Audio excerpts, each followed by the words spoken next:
उत्तर प्रदेश में कांवड़ यात्रा से पहले योगी सरकार यात्रा मार्ग को पूरी तरह पवित्र करने में जुटी हुई है। चाहे वो नॉनवेज बेचने वाली दुकानों पर प्रतिबंध हो या फिर यात्रा मार्ग में पड़ने वाले अतिक्रमण, अब उन्नाव और रायबरेली में सड़कों पर बुलडोजर चल रहा है।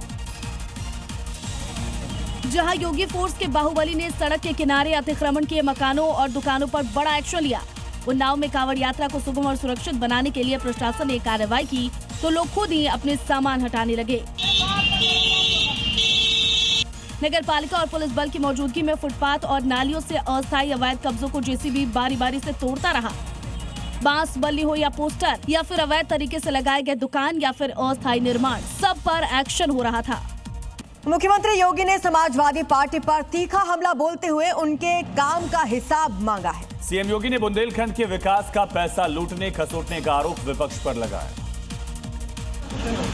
यूपी के सीएम योगी ने जालौन को 1275 करोड़ रुपए की 374 विकास परियोजनाओं की सौगात दी। इस दौरान सीएम योगी समाजवादी पार्टी पर तीखा हमला बोला। मुख्यमंत्री ने कहा कि उनकी सरकार ने माफियाओं को मिट्टी में मिलाने का काम किया, जबकि समाजवादी पार्टी के शासन में बुंदेलखंड के विकास का पैसा लूटा जाता था। सिर्फ लूटा ही नहीं बल्कि नोचने का भी काम किया। सीएम योगी ने कहा कि कभी एक क्षेत्र सूखे, अंधेरे और डकैतों की दहशत से जूझता था, लेकिन आज सौर ऊर्जा परियोजनाओं के जरिए बुंदेलखंड विकास और रोशनी की नई राह पर तेजी से आगे बढ़ रहा है। उत्तर प्रदेश में एआईएमआईएम चीफ असदुद्दीन ओवैसी अपनी सियासी जमीन तलाश रहे हैं और इसके लिए लगातार रैलियां भी कर रहे हैं ताकि चुनाव में उनके पार्टी खाता खोल सके। इसलिए ओवैसी ने मुरादाबाद को चुना। और यहां से भाईजान यूपी में जीत वाला प्लान कैसे बना रहे हैं, देखिए।